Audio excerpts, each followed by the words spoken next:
വായിച്ചതിനായ സ്തോത്രം. സംഗീതത്തിൽ ദൈവത്തിന്റെ പരിശുദ്ധമായ ശക്തമായ ഇടപെട്ടു ഞങ്ങളെ ബലപ്പെടുത്തിയല്ലോ. നമുക്ക് വേണ്ടിയായി സ്തോത്രം. പിന്നെ ഞങ്ങൾ പാതകളും നിൽക്കുമ്പോൾ ഞങ്ങളെ ബലപ്പെടുത്തി അനുഭവിക്കണം. അതിൻ്റെ കൃപ ഞങ്ങളെ അധികമായി ചൊരിയണമേ. ദൈവത്തിൻ്റെ ആത്മാവ് ഞങ്ങളോട് പറഞ്ഞു, ഞങ്ങൾ സംസാരിക്കണം, ഞങ്ങൾ നാമത്തെ മഹത്വപ്പെടുത്തണം. മനുഷ്യനെയും കുടുംബത്തെയും വേറുപടക്കാരമില്ലാത്തിരുന്നു അധികമായ ദൈവം നിറയ്ക്കണം. അഭിയാക്കി കർത്താവെ എക്സാമിനേഷൻ ആരംഭിക്കുന്നു. കർത്താവിനെ കഥാഭയതന്നെ ചെയ്യണമേ. അവിടെ ബുദ്ധി നന്നായി വികസിപ്പിക്കണം, നന്നായി പരീക്ഷ എഴുതുവാൻ, എല്ലാ വിഷയങ്ങളും നല്ല മാർക്ക് വാങ്ങി പാസ്സാകുവാൻ ദൈവം കൃപ ചെയ്താട്ടെ. പോരാടുവാൻ ഇടയാകരുത്. പിതാവിൻ്റെയും പുത്രൻ്റെയും പരിശുദ്ധമായ നാമത്തിൽ അവിടെ പഠന കാര്യങ്ങളെ ഞങ്ങൾ അനുഗ്രഹിച്ച് പ്രാർത്ഥിക്കുന്നു. വേലിയുമായി ചർപ്പിച്ച സ്തോത്രമായി ദശാംശത്തിനായി സ്തോത്രം. അധികം നമ്മൾക്ക് പാലിച്ച് മക്കളെ അനുഗ്രഹിക്കണമേ. കുടുംബമായി അവരെ സഹായിക്കണം, പിതാവിനെ ബലപ്പെടുത്തണം. ലഭിക്കുന്നു പ്രാർത്ഥനയായി സ്തോത്രം. യേശുവിൻ നാമത്തിൽ അപേക്ഷിക്കുന്നു. ദൈവം കേൾക്കണം. സുഖിതാവേ ആമേൻ. കഴിഞ്ഞ ദിവസം നാം ചിന്തിച്ച വേദഭാഗം ആവർത്തന പുസ്തകം. അതിൻ്റെ തുടക്കം നമുക്ക് അതിൻ്റെ തുടക്കത്തിലേക്ക് വരാൻ തന്നെ കഴിയില്ല. ആവർത്തന പുസ്തകം 10-ാം അധ്യായം 20-ാമത്തെ വാക്യമാണ് വായിക്കാവുന്നത്. നിന്റെ ദൈവമായ യഹോവയെ നീ ഭയപ്പെടേണം. അടുത്ത അവനെ സേവിക്കണം. അവനോട് ചേർന്നിരിക്കണം. ദൈവത്തോട് ചേർന്നിരിക്കണം. അവന്റെ നാമത്തിൽ സത്യം ചെയ്യണം. കർത്താവിനെ മഹത്വം. ദൈവത്തെ ഭയപ്പെടുക എന്ന് വെച്ചാൽ എന്താണ്? ദൈവത്തെ ഒരു ഹിംസ്ര ജീവിയായിട്ടല്ല നാം കരുതേണ്ടത്. ഒരു കടുവായ പുലിയൊക്കെ ഓടി കൊണ്ട് പോകാൻ നമ്മളെ പേടിച്ചു പോകുമല്ലോ, ഓടിക്കളയും. ദൈവം നമ്മളെ ഭയപ്പെടുത്തുന്നവനല്ല. എന്നാൽ ദൈവത്തെ നാം ഭയപ്പെടണം. ദൈവത്തിന് സ്തോത്രം. ഒരു പൈതല് അപ്പനെ ഭയപ്പെടുന്നത് അപ്പൻ വന്ന് എന്നെ തല്ലി എൻ്റെ കാലൊടിച്ചു കളയുന്ന പേടിയിലല്ല. പിന്നെ അപ്പനോടുള്ള ബഹുമാനം കൊണ്ടാണ്. സ്തോത്രം. ആ ബഹുമാനമാണ് മകനെ അപ്പനെ ഭയപ്പെടാൻ കാരണമാക്കി തീർക്കുന്നത്. അതിന് പ്രത്യേക കാര്യം പറയാനുള്ളത്, ആ മകനോട് ഒരു കാര്യം ഈ അപ്പൻ പറഞ്ഞ് ഏൽപ്പിച്ചിട്ട് ജോലിക്ക് പോയി. ഞാൻ തിരിച്ചു വരുമ്പോഴത്തേക്കും ഈ കാര്യം നീ ചെയ്തിരിക്കണം. കേട്ടോ, ഈ പുസ്തകമെല്ലാം അവിടെ എടുത്ത് അടുക്കിയാൽ മേശയെല്ലാം മേശപ്പുറമെല്ലാം ഒന്ന് ക്രമീകരിച്ച് വെക്കണം കേട്ടോ എന്ന് പറഞ്ഞ് ഏൽപ്പിച്ചിട്ട് പോയി. തിരികെ വന്നപ്പോൾ അവൻ എന്തുകൊണ്ടാണ് ചെയ്തത്? അതെല്ലാം ക്രമീകരിച്ച് അടുക്കി വെച്ചിരിക്കുന്നു. അപ്പൻ പറഞ്ഞു എൻ്റെ കാര്യന അപ്പോൾ വന്നവിടെ തല്ലി കൈയടിക്കുന്നതുകൊണ്ടല്ല. അല്ല, അപ്പോൾ പറഞ്ഞ കാര്യം ഞാൻ അനുസരിക്കണം. അനുസരണത്തിൽ കൊണ്ടുണ്ടാകുന്ന ഭയമാണ്. ആ ഭയത്തിൻ്റെ കാര്യമാണ് ഇവിടെ പറയുന്നത്.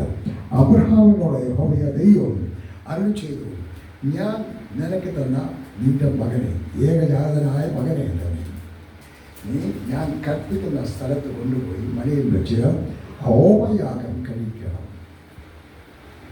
യിസ്ഹാക്കിനെ ഹോമയാഗം കഴിക്കാമെന്ന് ആ ഒറ്റ കുഞ്ഞേ ഉള്ളൂ. ഹാഗാറിൽ കൂടി ജനിച്ച കുഞ്ഞിനെ പുറത്താക്കി. ഹാഗാറിനെയും ആ ഇസ്മായിൽ എന്ന പൈതലിനെയും പുറത്താക്കിയിരുന്നു. പിന്നെ ഇവൻ മാത്രമേ ഉള്ളൂ. അവൻ വാഗ്ദത്ത സന്തതിയാണ്. അവനുമായി ജീവിച്ചുകൊണ്ടിരുന്നപ്പോഴാണ് ഒരു ദിവസം യഹോവയായ ദൈവം ഈ അബ്രഹാമോട് പറയുകയാണ്. വായിച്ചോളെ ഭാഗം.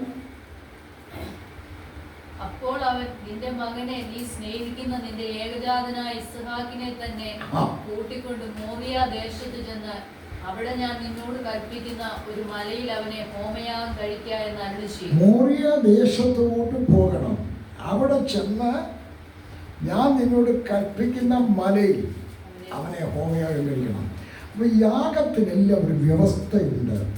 ദൈവം ഒരു സ്ഥലം പറഞ്ഞിട്ടുണ്ട്. അവിടെ ആ മലയിൽ തന്നെ വേണം യാഗം കഴിക്കുവാൻ. സ്തോത്രം. ഏതെങ്കിലും ഒരു മല അബ്രഹാമിനെ തിരഞ്ഞെടുക്കാൻ അനുവാദമില്ല. ദൈവം കൽപ്പിക്കുന്ന മലയിൽ കൊണ്ടുപോയി യാഗം കഴിക്കണം. സ്തോത്രം.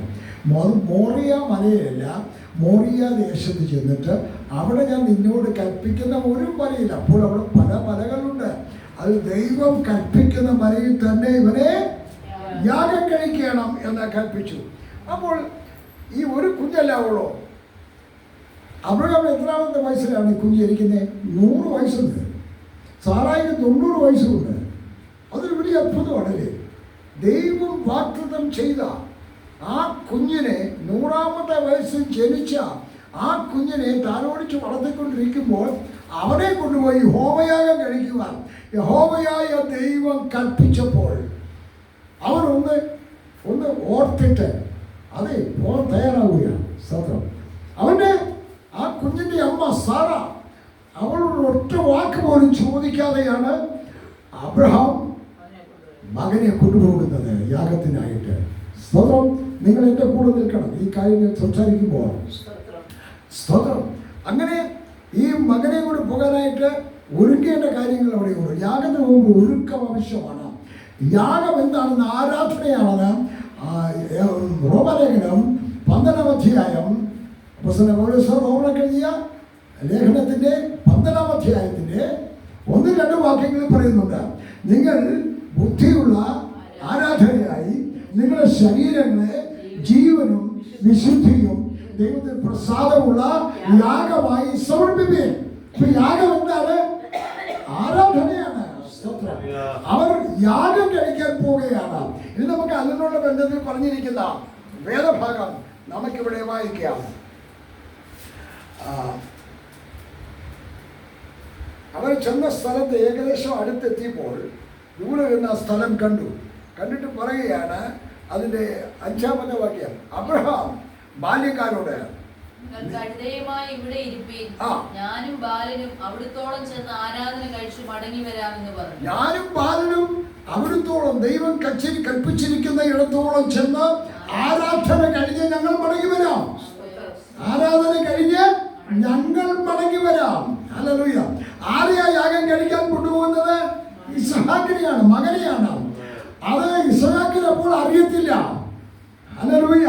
അബ്രഹാമിന്റെ വിശ്വാസം എന്ന് ഓർത്തേ, ഞങ്ങൾക്കത് യാഗം നടത്തി എൻ്റെ മകനെ യാഗം കഴിച്ചിട്ട് ഞങ്ങൾ മടങ്ങി വരുമെന്നാ പറഞ്ഞത്. അപ്പൊ യാഗം കഴിച്ചു കഴിഞ്ഞാൽ അവനെ ദഹിപ്പിച്ച ആ ചാരത്തിൽ നിന്ന് വീണ്ടും എൻ്റെ മകനെ ഉയർപ്പിച്ചു തരും. ഞാൻ അവനെ കൊണ്ടുകൂടെ കൂടി ഞങ്ങൾ മടങ്ങി വരുമെന്നാണ് ബാല്യക്കാരോട് പറയുന്നത്. നമ്മുടെ വിശ്വാസം എത്രത്തോളം ഉണ്ട്? ദൈവത്തെ വിശ്വസിക്കുന്നത് നമ്മൾ വളരെ പുറകിലാണ്. ഹല്ലേലൂയ. ദൈവം ഒരു കാര്യം അരുളി ചെയ്താൽ അത് ചെയ്യുമെന്ന് വിശ്വസിക്കുന്നവർക്കായി സ്തോത്രം ചെയ്യുകയാണ്. ഹല്ലേലൂയ. ദൈവം പോസ്റ്റ് പറയുന്നവനല്ല. ദൈവം നിങ്ങളൊരു കാര്യം പറഞ്ഞെങ്കിൽ ഞാൻ സന്തതിയെ അനുഗ്രഹിക്കാം, അവനെ തലമുറയെ അനുഗ്രഹിക്കും എന്ന് പറഞ്ഞാൽ അത് നടത്തിയിരിക്കും നിശ്ചയമാണ്. ഹല്ലേലൂയ. ദൈവത്തിന്റെ മഹത്വം. പെട്ടെന്ന് ഇതിനോട് ചേർന്നൊരു ഒറ്റ വാക്യം ഒന്ന് ഓർക്കണം. യെരമ്യാ പ്രവചനം 33-ാം അധ്യായത്തിന്റെ 1-2 വാക്യങ്ങൾ വായിക്കാം.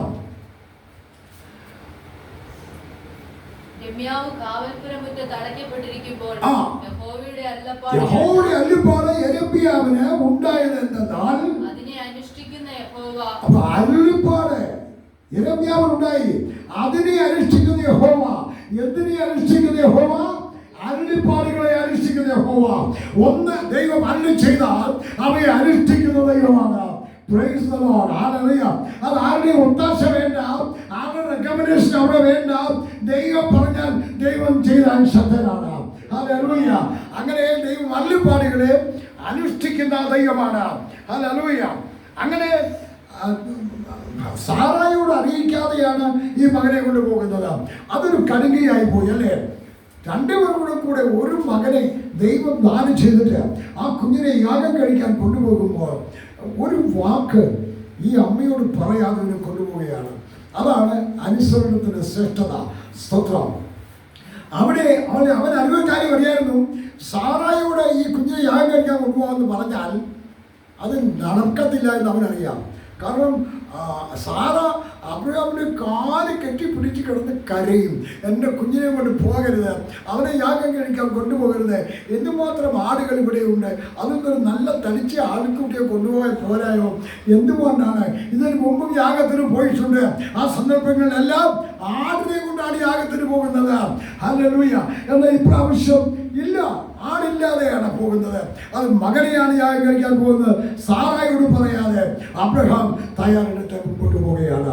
അങ്ങനെ അവിടെ ചെന്നു ആ സ്ഥലം നോക്കിക്കണ്ടു. കണ്ടപ്പോൾ ആൾ പറഞ്ഞത്, നിങ്ങൾ കഴുകുകളുമായി ഇവിടെ നിൽപ്പീൻ, ഞാനും ബാലനും അവിടത്തോളം ചെന്ന് ആരാധന കഴിഞ്ഞ് മടങ്ങി വരാം. തുടർന്ന് വായിച്ചാട്ടെ. ആരാധന കഴിഞ്ഞ് മടങ്ങി വരാം. അബ്രഹാം ഹോമയാഗത്തിനുള്ള വിറകെടുത്ത് തന്റെ മകനായ ഇസ്ഹാക്കിന്റെ ചുമലിൽ വെച്ചു. കഴുതപ്പുറത്ത് വെച്ചിരുന്ന ആ വിറക് കെട്ട് അബ്രഹാം എടുത്ത് ഇസ്ഹാക്കിന്റെ ചുമലിൽ വെച്ചു. യാഗത്തിനായി പോകുകയാണ്. ഒരു മൃഗത്തെ യാഗം കഴിക്കാൻ ആണ് പോകുന്നത്. അവന്റെ മനസ്സിലത് അറിയാം. പക്ഷെ ഇസ്ഹാക്കിനെയാണ് പോണതുകൊണ്ടാണ് സത്യമായും ഉള്ള വിഷയം. അപ്പോൾ കുറച്ച് ചുള്ളിൽ പോരാ, ഇതൊരു ഭക്ഷ്യ യാഗം കഴിക്കാനില്ല. അതുകൊണ്ട് ഇതൊരു വലിയ ശരീരം കൊണ്ട് ഒന്നിനെ യാഗം കഴിക്കാനാണ്. അപ്പോൾ തീർച്ചയായിട്ടും ഒരു കെട്ട് വിറക് വേണം. അതുകൊണ്ട് ആ വിറക് കെട്ട് ആ കഴുതപ്പുറത്ത് ഒന്ന് ഇറക്കി എവിടെ വെച്ചു? മകനായ ഇസ്ഹാക്കിന്റെ ചുമലിൽ വെച്ചു. ഏകദേശം 17 വയസ്സ് പ്രായമെന്ന് ഇസ്ഹാക്കിനുണ്ട്. നല്ല ആരോഗ്യ ദൃഢഗാത്രനാണ്. അവന്റെ ചുമലിലേക്ക് ഈ വിറകിന്റെ കെട്ടി ചെന്നപ്പോൾ അവൻ കുനിഞ്ഞു. ആ ഭാരം കൊണ്ട് കുനിഞ്ഞു. ഇത് വിറകെട്ട് പിടിച്ചോണ്ട് കുനിഞ്ഞു നടക്കുമ്പോൾ അവനൊരു കാര്യം ചോദിക്കുന്നു അപ്പനോട്. വായിക്കാം. അപ്പോൾ ഇസ്ഹാക്ക് തന്റെ അപ്പനായ അബ്രഹാമിനോട് അപ്പ എന്ന് പറഞ്ഞതിന് അവൻ എന്താകുന്നു മകനെ എന്ന് പറഞ്ഞു. തീയും വിറകുമുണ്ട്. എന്നാൽ ഹോമയാഗത്തിന് ആട്ടിൻകുട്ടി എവിടെ? ഇസ്ഹാക്ക് ചോദിക്കുകയാണ് അപ്പനോട്. അപ്പൊ തീയും വിറകുമുണ്ട്, എന്നാൽ ഹോമയാഗത്തിലുള്ള ആട്ടിൻകുട്ടി എവിടെ? ഞാൻ വായിക്കുന്നു, ഇവിടെ യാഗത്തിനായി പോകുമ്പോൾ തീർച്ചയായും യാഗത്തിനുള്ള മൃഗം കൂടെ കാണുമല്ലോ. അതിനെ കൊണ്ടുപോയിട്ടില്ല. അപ്പോൾ അബ്രഹാമിനോട് ചോദിക്കുകയാണ്, അപ്പൊ തീയും വിറകുമുണ്ട്, കാടെന്തിയേ? അപ്പോൾ എന്താണ് അബ്രഹാം പറയുന്നത്? മനസ്സിൽ വലിയ വേദനയുണ്ട്.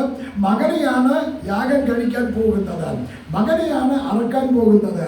അതവൻ ശരിക്കും ബോധ്യമാക്കിക്കൊണ്ട് മനസ്സിൽ ഒതുക്കിക്കൊണ്ട് അബ്രഹാം മകനായ ഇസ്ഹാക്കിനോട് പറയുകയാണ്, ദൈവം തനിക്ക് ഹോമയാഗത്തിന് ഒരു ആട്ടിൻകുട്ടിയെ നോക്കിക്കൊള്ളും, കരുതിക്കൊള്ളും എന്നാണ് മൂലഭാഷയിൽ. ദൈവം കരുതിക്കൊള്ളും. ഹല്ലേലൂയ. യഹോവ ഈരേ, ദൈവം കരുതിക്കൊള്ളുമെന്ന സ്തോത്രം. ഹല്ലേലൂയ.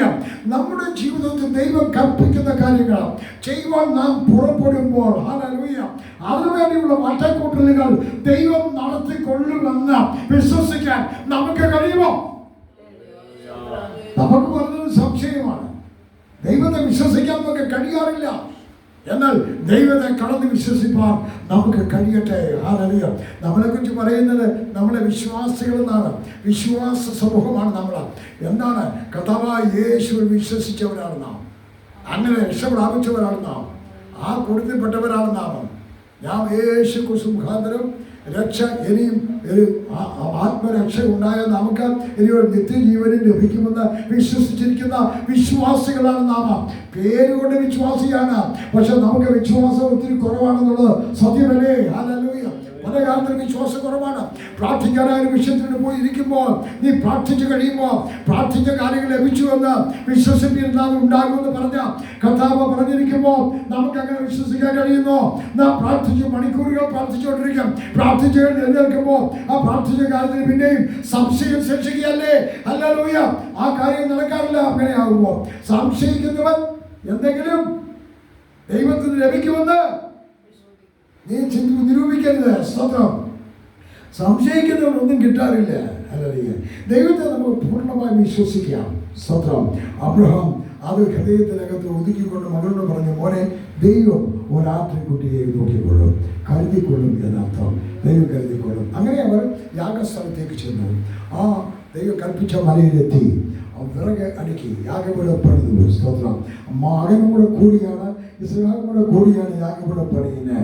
പണിത് കഴിഞ്ഞിട്ട് മകനോട് പറഞ്ഞു, മകനെ കയറി യാഗപീഠത്തിൽ കിടക്കാൻ പറഞ്ഞു. അവർ പറഞ്ഞപ്പോൾ അബ്രഹാമിന്റെ പിതാവിന്റെ മുഖത്തേക്ക് ഇസ്ഹാക്ക് ഒന്ന് നോക്കി, എന്നെയാണോ യാഗം കഴിക്കാൻ പോകുന്നത്? അവൻ അവൻ്റെ മനസ്സിൽ കൂടെ കടന്നു പോയ ചിന്തയാണ്. അവൻ കയറി കടന്നു. യേശു ക്രിസ്തുവിന്റെ നിഴലാണ് ഇസഹാക്ക്. സ്തോത്രം.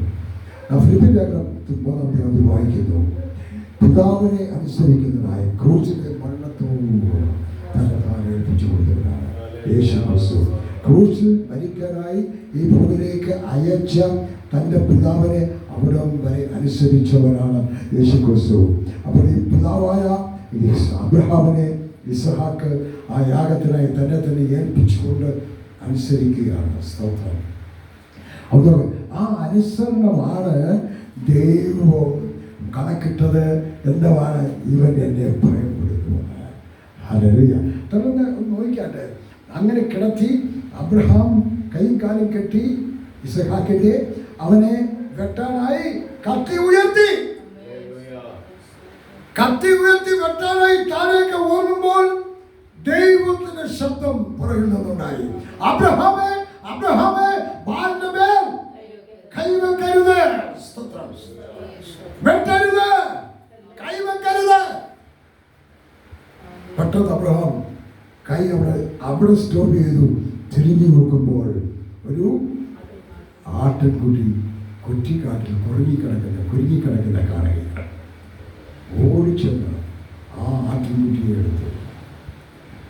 അവിടെ കഴിച്ച് ആ വള്ളിക്കാട്ടിൽ കുരുങ്ങിക്കിടക്കുകയായിരുന്നു. അതിനെ എടുത്തു കൊണ്ടുവന്ന് കുരുക്കഴിച്ച് കൊണ്ടുവന്ന് മകനെ താഴേക്ക് ഇറക്കിയിട്ട് അവനെ കെട്ടുകളഴിച്ചു. മകനെ താഴേക്ക് ഇസ്ഹാക്കിനെ താഴേക്ക് ഇറക്കിയിട്ട് ഈ ആട്ടിൻകുട്ടിയെ ഇസ്ഹാക്കിന് പകരമായി യാഗം കഴിക്കുകയാണ്. നാം യാഗമാകേണ്ട, നാം മരിക്കേണ്ട ഇടത്ത് യേശു നമുക്ക് പകരമായി യാഗമായി തീർന്നു. ഹല്ലേലൂയ. നാം മരിക്കേണ്ട ഇടത്ത് നമുക്ക് പകരമായി യേശു കാൽവരി യാഗമായി. ഹല്ലേലൂയ. യേശു ക്രിസ്തുവിന്റെ നിഴലായി ഇസ്ഹാക്ക് നിൽക്കുകയാണ്. Praise the Lord. ഹല്ലേലൂയ. നാം പാവങ്ങളായിരുന്നപ്പോൾ നമ്മെ സ്നേഹിച്ച കർത്താവ് ഇന്ന് നമ്മളെ സ്നേഹിക്കുന്നവർ തന്നെയാണ്. ഹല്ലേലൂയ.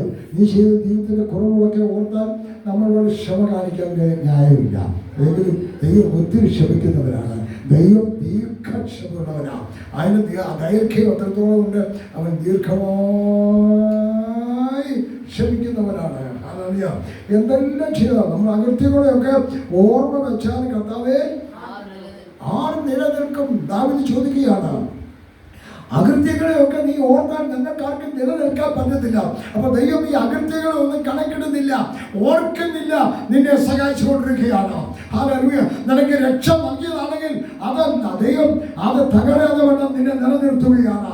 ദൈവത്തിന് സ്തോത്രം. Praise the Lord. ഹല്ലേലൂയ. അപ്പൊ സ്നേഹിക്കുന്ന ഈ കർത്താവ് നമുക്ക് യാഗമായി തീർന്നെങ്കിൽ ഇവിടെ ഇസ്ഹാക്ക് ക്രിസ്തുവിന് പകരമായി നിൽക്കുന്നു. ആ ഇസ്ഹാക്കിന് പകരമായി ഒരാളിനെ അവിടെ യാഗം നടത്തി. ഹല്ലേലൂയ. പാപമില്ലാത്ത ഒരാള്, ഒരു പാപം ചെയ്യാത്ത, ഒരു നിഷ്കളങ്കമായി ഊനമില്ലാത്ത ഒരാട്ടിൻകുട്ടിയാണ് ഇസ്ഹാക്കിന് പകരമായി അവിടെ യാഗമായത്. ഹല്ലേലൂയ. കർത്താവ് ഒരു പാപവും ചെയ്തിട്ടില്ലെന്ന് അപ്പോസ്തലൻ പത്രോസിന്റെ ലേഖനത്തിൽ നാം വായിക്കുന്നു. അവൻ പാപം ചെയ്തിട്ടല്ല, അവൻ പാപം ചെയ്തിട്ടില്ല. സ്തോത്രം. അവനെയാണ് നമുക്ക് വേണ്ടി പാപമാക്കുകയായിരുന്നു ചെയ്തത്. നമ്മുടെ പാപങ്ങളെ ക്രിസ്തുവിന്റെ മേൽ പിതാവായ ദൈവം ചുമത്തി നമുക്ക് പകരമായി അവനെ ക്രൂശിൽ യാഗമാക്കുകയായിരുന്നു. ഹല്ലേലൂയ. ദൈവത്തിന് സ്തോത്രം. അങ്ങനെ ഇസ്ഹാക്ക് അവിടെ ആട്ടിൻകുട്ടിയെ യാഗം നടത്തി. യാഗം കഴിച്ച ശേഷം തിരികെ വരികയാണ്. ഹല്ലേലൂയ. ഇതിനൊരു ഒരു ആത്മീയ അർത്ഥം ഞാൻ പറയട്ടെ. യാഗത്തിനായി പോകുമ്പോൾ ആരാധനക്കാരൻ ആരായിരുന്നു? ആരാധനയ്ക്കായി അർപ്പിക്കപ്പെടേണ്ടവൻ ആരായിരുന്നു? യാഗമായി അർപ്പിക്കപ്പെടേണ്ടവൻ ഇസ്ഹാക്കായിരുന്നു, അല്ലേ? അപ്പം ഈ ആരാധനയ്ക്കായി പോകുന്നവരെ ആരാധനക്കാരന് യാഗമായി അർപ്പിക്കപ്പെടാൻ വന്നിരിക്കുന്ന നമ്മുടെ ജീവിതത്തിൽ ഭാരങ്ങളുണ്ടാകുക. അവനെ ചുമൽ വെറുകെടുത്ത് വെച്ചില്ലേ, അവർ ഭാരം വഹിച്ചുകൊണ്ടാണ് മുൻപോട്ട് നടക്കുന്നത്. സ്തോത്രം. ആരാധനയ്ക്കായി നാം വരുമ്പോൾ ഭാരവും പേറിയാണ് വരുന്നത്. ഭാരം ചുമലിലല്ല, ഭാരം തലയിലാണ്. തലയിൽ ഞാൻ പറഞ്ഞാൽ അതിന് ബ്രെയിൻ എന്നാണ് അർത്ഥം. നമ്മുടെ മനസ്സിലാണ്, മനസ്സ് ബ്രെയിനിലാണ്. അപ്പോൾ തലമണ്ടയിലാണ് നമ്മുടെ ഭാരം എല്ലാം ഇരിക്കുന്നത്, തലച്ചോറിനകത്താണ്. ഈ ഭാരവും പേറിയാണ് ആരാധനയ്ക്ക് വരുന്നത്. ആരാധന കഴിഞ്ഞ് മടങ്ങി പോകുമ്പോൾ ഹല്ലേലൂയ ആ ഭാരം ഇല്ല. ഭാരത്തിന്റെ ചുവട് മാറിപ്പോയി, ആ കെട്ട് മാറിപ്പോയി, കെട്ട് പൊട്ടിപ്പോയി. ഹല്ലേലൂയ. നാം സ്വതന്ത്രരായിട്ടാണ് ആരാധന കഴിഞ്ഞ് മടങ്ങുന്നത്. ആ പാലിക്കാരൻ പറഞ്ഞു, ഞാനും മകനും അവിടുത്തോളം ചെന്ന് ആരാധന കഴിഞ്ഞ് ഞങ്ങൾ മടങ്ങി വരും. ഒരർത്ഥത്തിൽ ഞങ്ങൾ എന്നോടുണ്ട്, ഞങ്ങൾ മടങ്ങി വരുമെന്നാണ്. അങ്ങനെ അവർ രണ്ടുപേരും മടങ്ങി വന്നു. ഹല്ലേലൂയ. ഈ യാഗം നടന്ന കാര്യം ഒന്നും ബാല്യക്കാർക്ക് അറിയത്തില്ല. ഹല്ലേലൂയ. അങ്ങനെ മടങ്ങി ചെന്നു, തിരിച്ച് വീട്ടിൽ ചെന്നു, പോയപ്പോൾ തന്നെ തിരിച്ചു വന്നു. അവർ സാറായ ഒരു കാര്യം വരേണ്ടി വന്നില്ല, വരേണ്ടി ആവശ്യകത ഉണ്ടായില്ല, ആരും അറിഞ്ഞില്ല.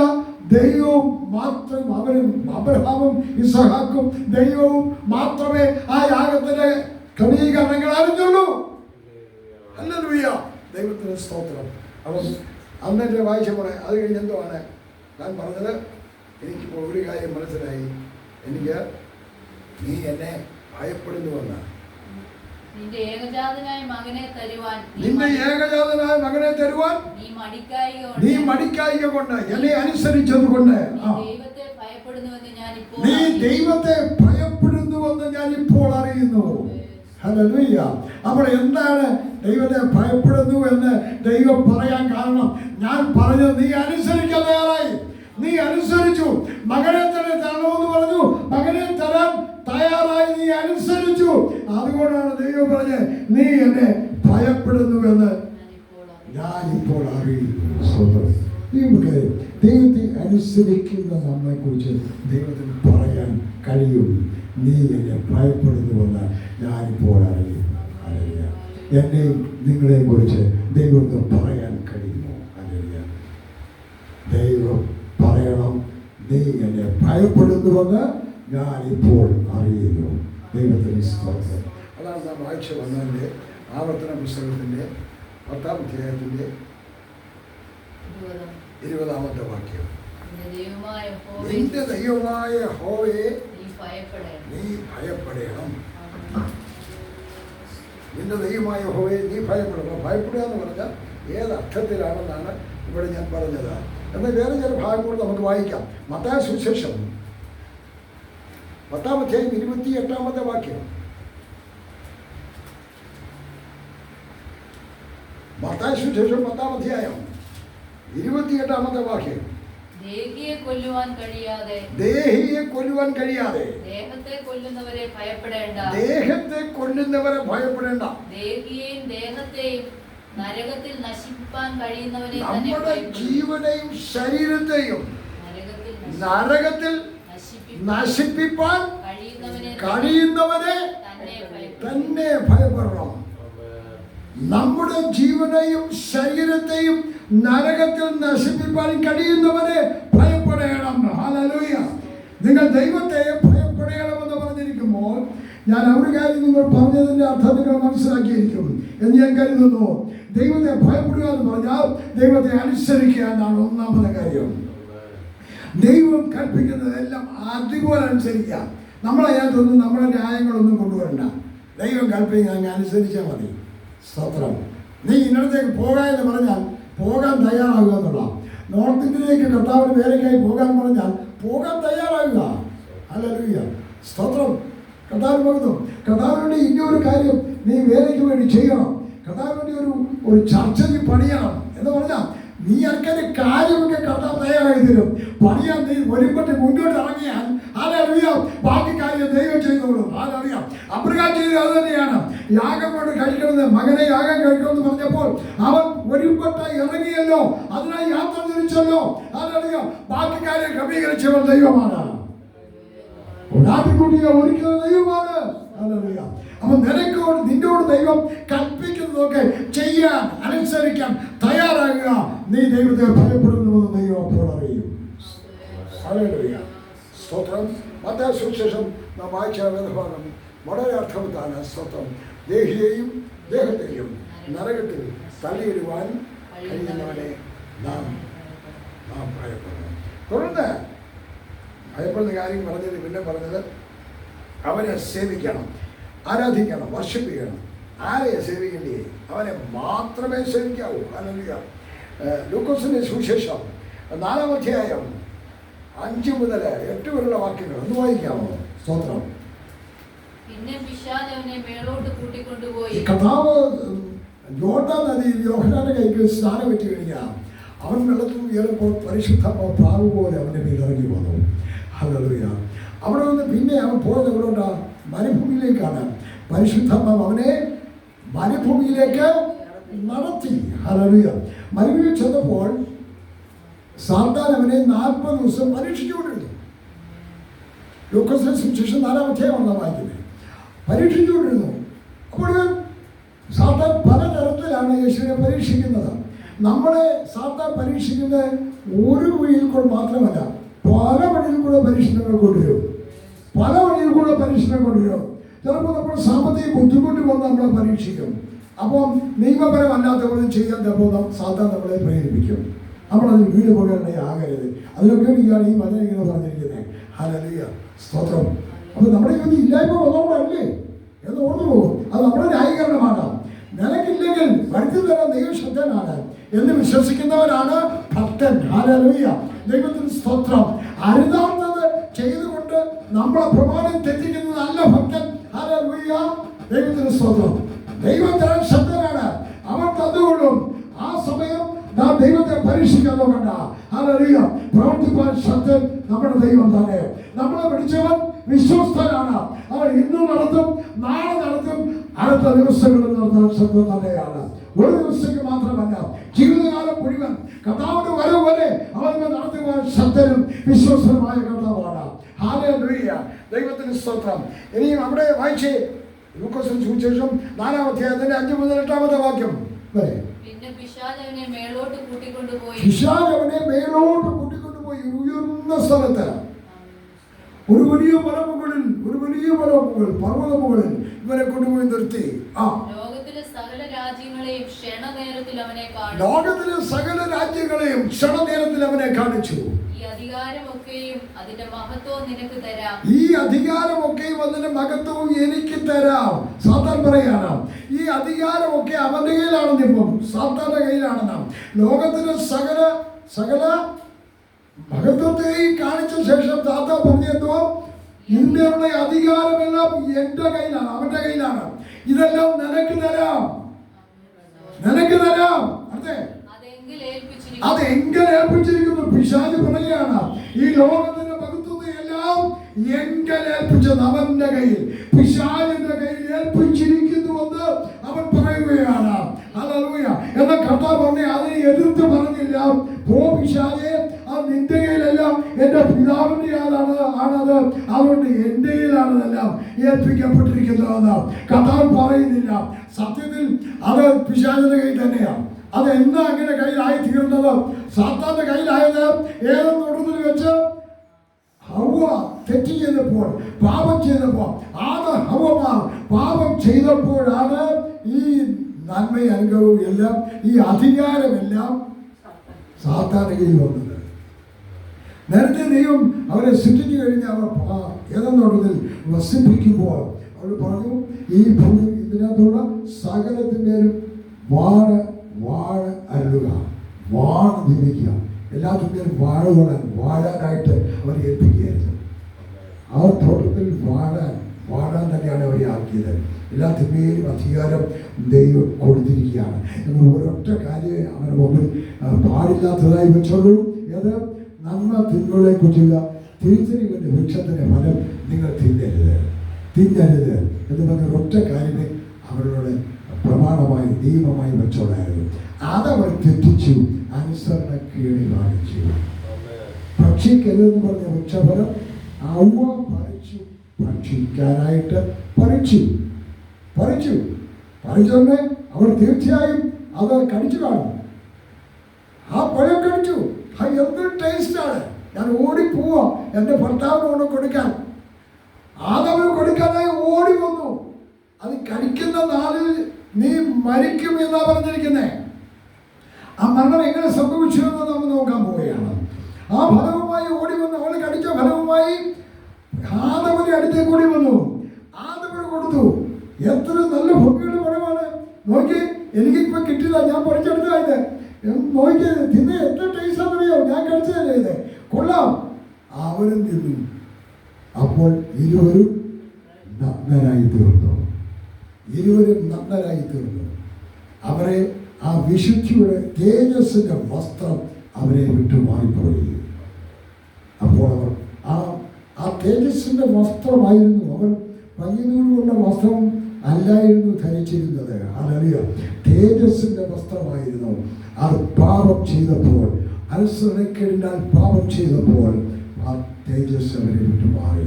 അവർ നഗ്നരായെന്ന് അവർ തന്നെ അറിഞ്ഞു. അവർ പരസ്പരം നാണം തോന്നി അവർക്ക്. അതുവരെ അവർക്ക് അങ്ങനെ കാര്യം വന്നില്ലായിരുന്നു. അപ്പോൾ അവരെന്തോ ചെയ്തു?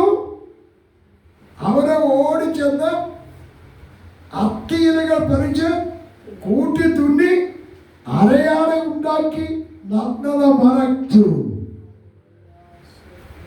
കാരണം അത് അവർക്കെന്നെ മനസ്സിലായി തെറ്റാണിത്. അതുകൊണ്ട് നഗ്നത അവർ തന്നെ മറയ്ക്കാൻ ഒരു ശ്രമം, ഒരു വിപല ശ്രമം നടത്തി. അത്തിയിലകൾ പറിച്ച് നല്ല വലിയ അത്തിയിലകൾ കൊണ്ട് കൂട്ടി തുന്നി പെട്ടെന്ന് അരയാടെ ഉണ്ടാക്കി ധരിച്ചു.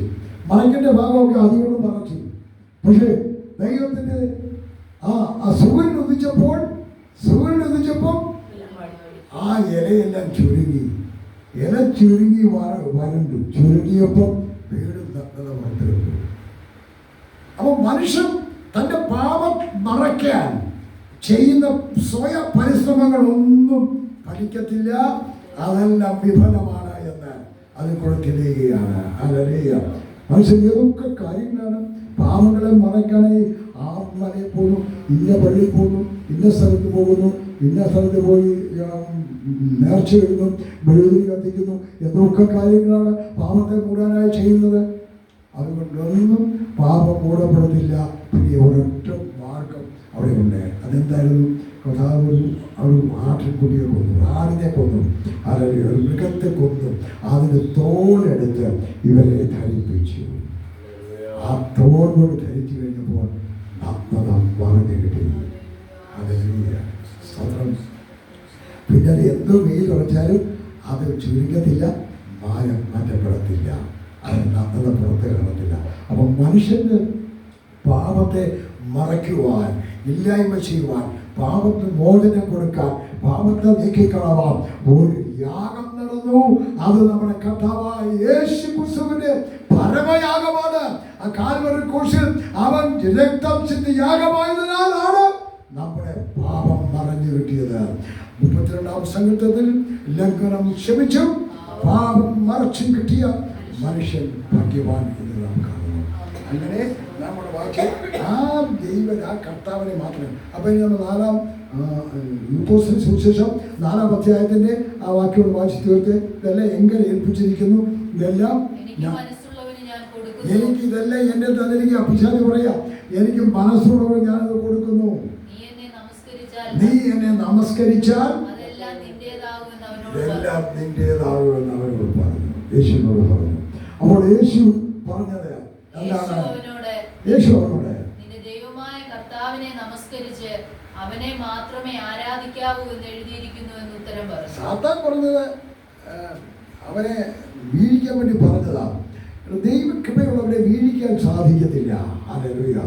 ദൈവത്തെ കർത്താവിനെ വീഴിക്കാൻ പിശാച് നിനക്ക് നടക്കത്തില്ല. നിന്റെ വ്യാമോഹമാണത് സാത്താൻ. അപ്പോൾ അവിടെ കർത്താവ് അവനെ എതിർത്ത് പറഞ്ഞില്ല, ഇതെല്ലാം നിന്റേതല്ല, എൻ്റേതാണ്, എന്നെയാണ് നീ നമസ്കരിക്കേണ്ടത്. ഇതൊന്നും അവിടെ പറയുന്നില്ല. പക്ഷെ ഒരു കാര്യം, സത്യമായ വചനത്തിന്റെ വ്യവസ്ഥ അങ്ങോട്ട് പറഞ്ഞു. അതാണ് ഇപ്പോൾ നമ്മൾ വായിച്ചത്. എന്താണ്? നിന്റെ ദൈവമായ കർത്താവിനെ നമസ്കരിച്ച് അവനെ മാത്രമേ ആരാധിക്കാവൂ എന്ന് തിരുവചനത്തിൽ എഴുതിയിരിക്കുന്നു എന്ന് യേശു പറഞ്ഞു. ആരെ നമസ്കരിക്കണം? നീ ഒന്നാമതാം വായിച്ചത് ദൈവത്തെ ഭയപ്പെടണം. ആമോദ പുസ്തകം 10-ാം അധ്യായം 20-ാം വാക്യത്തിൽ വായിച്ചത് ഒന്ന്, ദൈവത്തെ ഭയപ്പെടണം. രണ്ടാമത് അവനെ നമസ്കരിക്കണം. ആരെ നമസ്കരിക്കണം? ദൈവത്തെ മാത്രം. ദൈവത്തെ മാത്രം നമസ്കരിക്കണമെന്ന് ലൂക്കോസിന് സുവിശേഷം 4-ാം അധ്യായത്തിന്റെ 5 മുതൽ വാക്യത്തിൽ നാം മനസ്സിലാക്കി. ഇന്ന് ഞാൻ ഇവിടെ കൂടി നിർത്തുകയാണ്.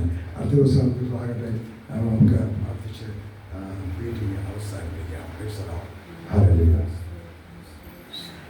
പാട്ടിന്റെ യേശു വരുന്നേ, പൊന്നേശു വരുന്നേ.